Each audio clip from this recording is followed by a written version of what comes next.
Hey nerdy knitters, in this video we're looking at a slip stitch pattern called Broken Plaid. It's a slip stitch colorwork pattern that has a background color worked in stockinette, and then you can see these garter ridges across the front, and then these elongated stitches, some short ones like that one right there, that are worked just like normal slip stitches, and then we have these really long ones, and I'll show you how to work those too to get this really interesting plaid pattern. Let's start by looking at the chart. You'll find a link for this down below, or go to Tanya Knits Resource Library. You can Google that and find the link. You'll also find the written instructions. I just prefer to use a chart. I'm very visual, so we're going to stick with that today. So this is a slip stitch colorwork pattern. What does that mean exactly? Slip stitch colorwork uses more than one color. It can use 2 colors, 3, you can use multiple colors, but generally each color is worked for 1 or 2 rows. This pattern, you can see each color is worked for 2 rows and they're alternating. So you're only using 1 color at a time. And then what makes the pattern is the slipped stitches. We can see that right here. These V's show us we're slipping stitches with the yarn held to the wrong side of the work. When the yarn is held to the wrong side of the work and you slip stitches, what you end up with are elongated stitches. These stitches right here. These longer ones are produced by a special stitch that we'll learn today. But these small ones are what happens when you slip a stitch with the yarn held to the back. You create an elongated stitch. So you can see with this pattern, all we're working is this stockinette background with this background color here, this light tan. And then our alternating colors are worked in garter stitch to create some texture, and those slipped stitches are in there too. So this is a great way to start with color work because you're only using 1 color at a time, and then to create the pattern you're slipping stitches of the other color as you work them. So let's see what that looks like in action. I'm just about to start row 13 right here. Right, I can see from this row 13 is pretty simple. We're just knitting across on the front side and slipping that 7th stitch. You can see there's one of those elongated stitches. In this row, I'm just knitting it though. I'm not going to be slipping it anymore. 5, 6, 7, and there's the stitch I'm supposed to slip. And to slip a stitch in a colorwork pattern, we slip it purlwise. That means we insert like we're going to purl the stitch.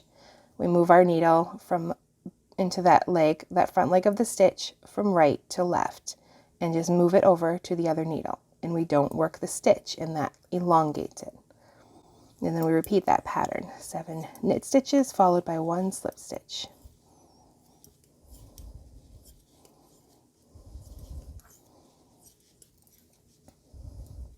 Slipping the stitch that is, I'm told to slip right there. So I'm going to finish working across this row. Then I look at my next row, and it's telling me those dots when I'm working the wrong side row represent knit stitches. So I'm going to knit across and slip again, and that will give me that garter ridge. So I'm still working row 14, but I thought I'd come back in. I've knit my first 7 stitches, and I have to slip this next stitch, but I want to be sure I take this yarn, bring it to the back of the work. I don't want to carry that float across the front. So I have to move it here, slip my stitch, and then I can return it to the front and repeat that process. Okay, I finished that row. I'm ready to work rows 15 and 16, which is just knitting. This time it's in stockinette, so I'm knitting this side and purling the side and slipping stitches. Knit 3, slip 1, knit 3, slip 1, and continue that across the row. But I'm switching colors. When I switch colors, it's hard to see here because I've got a lot of ends floating around. But when I switch them, I always drop the yarn I've just finished using to the front. Bring up the color that I'm using, get that tail to the front, the color I'm going to be using, and I bring that up behind. That keeps us from getting that sort of barber pole effect. If I reverse that, you'd see the yarn being carried up the side every time, but reversing it keeps that barber pole to the back. So drop the color you finished with to the front, pick up the color you're going to be using from behind, and just do that on every row, and it will make a consistent edge along that side that keeps all of the color changes to the back instead of towards the front where you can see them. Okay, so I'm going to work this row. Another thing to be careful of is when you're switching colors, don't tug on that first stitch, especially where you've been carrying the yarn, because it will make the whole edge pucker. So make sure you keep it a bit loose on that first stitch. So we work our 3 and we're slipping with the yarn held to the back, slipping purlwise. As you can see, we're going to start slipping those blue stitches that we have down here. So I'm going to continue doing that for the next 2 rows. Now, before we look at how to make those elongated stitches, I just wanted to pop back in here and say I believe you can be a confident knitter, but it comes down to understanding what's happening on your needles. And with this pattern, that means understanding how slip stitch colorwork works, how you slip the stitches, where the yarn is held, how you transfer from one color to another. All of that's involved in this and understanding that, and you can learn all of those things. Now let's learn how to make those really long elongated stitches. I finished rows 15 and 16. I'm about to start back on rows 1 and 2. Row 1, I'm just knitting. And then on row 2, we've got this interesting stitch right here. We're going to create these elongated stitches right there. So I'll knit across and meet me back here. There, I'm ready to work row 2. I'm knitting this row. Remember, those dots on the front of the work represent purl stitches, but when you're working a wrong side row, they tell you to knit so you can get those purl bumps on the front. So I'm knitting 3 and then working that elongated stitch. So while I'm working this, if you're interested in learning more about the basics of slip stitch colorwork, I've linked a video right here that you can check out as well. Okay, so that elongated stitch, I've worked 3. Now this symbol is telling us to create knit 1 elongated thrice. All that means is we work a knit stitch, but we're going to wrap the yarn 3 times around the needle before we complete the stitch.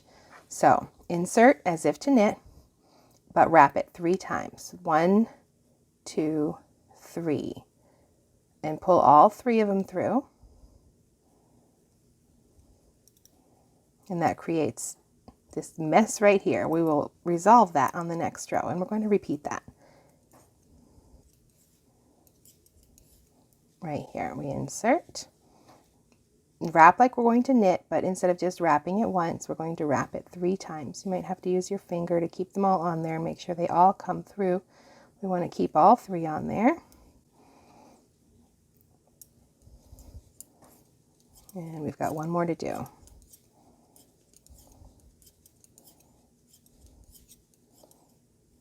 Right here, insert, wrap 3 times. Pull them through. They might be a bit tight. I just like to wiggle them up onto my needle and then pull it through. Okay, so now what do we do with those on the front of the work? We finished this, we're back to our brown. So I will drop the blue to the front, find my brown end among all these tails and pull it up to the back. And I'm working the same. I am knitting 3, slipping 1. And then on the wrong side row, I will purl 3 and then slip 1. But we'll get an idea of what this looks like right on this side of the work.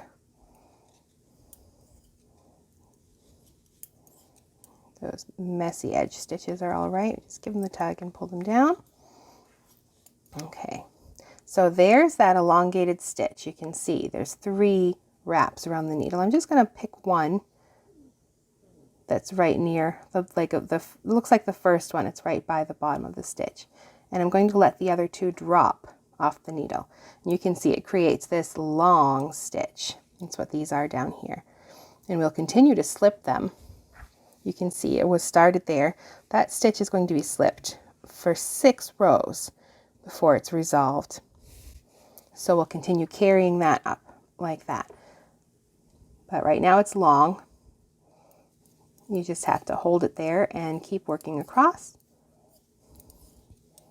And we're slipping 1 here. Now this one will remain just a short, simple 1 row elongated stitch, just like that right there. And there's another one. So look for that first leg, pick it up and drop the other 2. And that creates that elongated stitch. Now we're making a short one here. So we have those long ones and short ones, they're all interspersed, and it creates this sort of a plaid effect across the front. And that's all there is to this pattern though. That one little stitch makes all the difference in how this pattern looks. So you'll continue knitting and purling and carrying or slipping that one stitch, and it will get longer and longer across the front of the work. That's all there is to it. Check out this video about the basics of slip stitch color work if you want to learn more, and be sure to subscribe if you like to get nerdy with your knitting.